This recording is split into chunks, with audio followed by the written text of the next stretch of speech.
Bloomberg Audio Studios.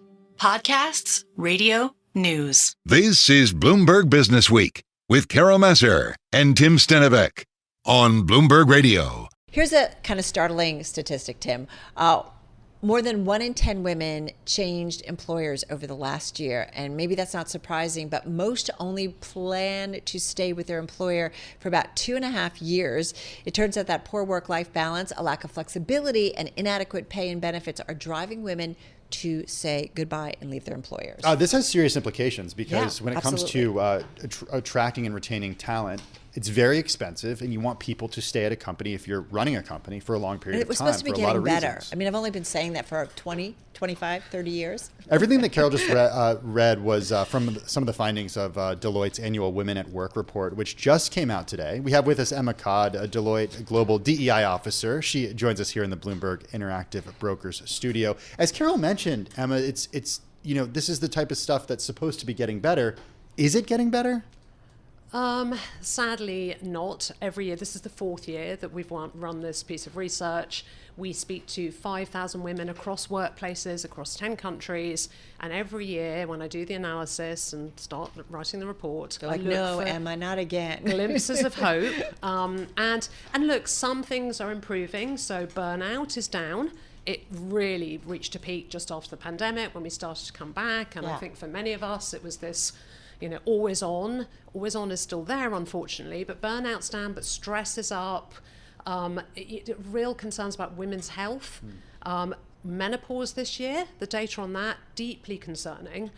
And then we've got the sort of return to the office policies that are kicking in, non-inclusive behaviours. There's a lot of similar trends, and I don't think we're just not seeing enough. Tim knows this. I say this all the time, that we have a great policy here for parents, whatever sex, to take 6 months off. Yeah, primary caregiver. And so I'm saying, you guys need to take this. I did it. It was amazing. We have other colleagues, because that's what, to me, helps level the playing field of, it's not just women out of the workforce for a long period of time, but it's also their partners and men also out of the workforce. And I feel like things like that might help. But help me out here to understand, how do we really change the needle on a lot more of these things? So by the way, commendable with that policy. That's great. Because it really does make a difference. And if you look at some of the responses, so last year, we started asking about household responsibilities and who takes on the majority of the domestic unpaid workload. And it was, unfortunately, the data was women. This year we are seeing that far higher. So around half of women are taking on the majority of childcare responsibility. And these are women, most of them are working full time. So doing a full day's work and then going back. And we saw a lessening of those that split it with their partner. And then the adult care for other adults is deeply concerning. And that's gone up to 6 in 10 from 44%. I got to tell you, parent of 2 young kids here. Carol, I was thinking last night, as I'm like picking up toys, doing the dishes, my wife is doing laundry, like she's the one who cooked last night. I did bath time. I was like, I need another person here to help. We only have 1 kid, but it's like, I need another. 2 kids. No, I'm sorry. Oh, sorry. Just so you know. Sorry, Liv. I love you. I was gonna say, I couldn't decide. What I meant is we're not outnumbered. We have I 1 couldn't each. decide whether it was Liv or Arlo calling. Oh man! Fortunately, they're playing Dad, they're playing remember me? outside right now and not listening. But 1 each, right? Like He's it's a great we're not father. we're not outnumbered at this point. That's what I mean. We're not outnumbered yet. Do you know their names? Yeah, I know their names. Hey, this is not an interview about me. No, but what's interesting, and I'm going to say, when my daughter was Let's get little, back to Emma. When my daughter was little, and I had aging parents, like, you get that squeeze. Like, there's a lot going on. But Emma, help us. Like, how do we do things better? Because we all thought after the pandemic, everybody gets it. We need to have a much more balanced life.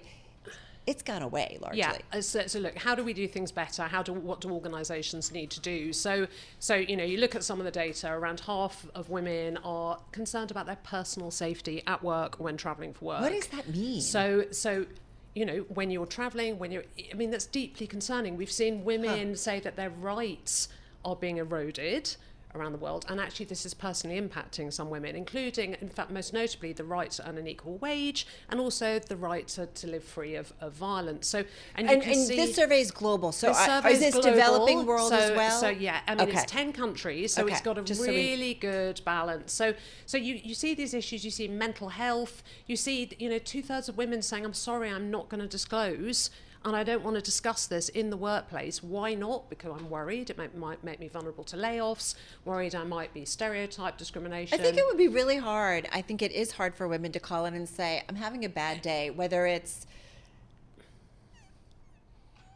you name it.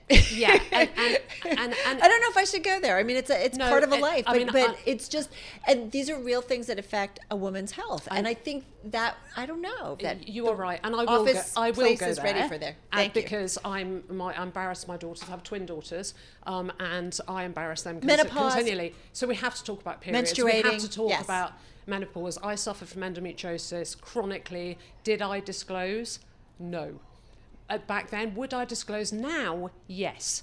And so I think, there is an evolution that we're seeing, but look, much of this comes down to policies, the great policies that you've talked about. Right. So equalising parental leave, all of those great things. But honestly, you will only avail yourself of policies if your leader actually gets it, understands. So, yet again, every year we come back to inclusive leadership. Yeah. We come back to the importance of modernising the workplace.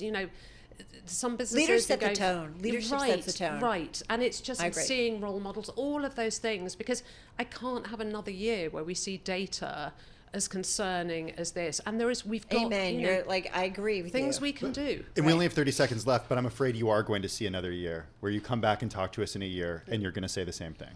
I really hope we don't. I think as we see legislation coming in around the world, so we look at the EU, the pay directive there, the pay transparency directive, I really believe that's going to start driving change. We need to see more of that around the world. And then the reality you talked earlier at the start, it's extremely expensive. Why would we invest in these brilliant future leaders only for them to have them turn around and say, I'm sorry, but 5 years' time, only 7% of us are going to be with you. Why would you do that? Right. We all talk about that, right? At the early levels, it's all the same. There's more parity, and then as it goes along. By the way, Tim, your mother-in-law is calling. Yeah, I know. She's a little I'm not even upset going to look at my phone during. Yeah, it's okay. I'm just going to. You can already see the therapy bills later. Emma, thank you so much. Really appreciated this conversation. Fingers crossed that the next year's survey changes. Emma Codd, she's over at Deloitte Global, their DEI officer.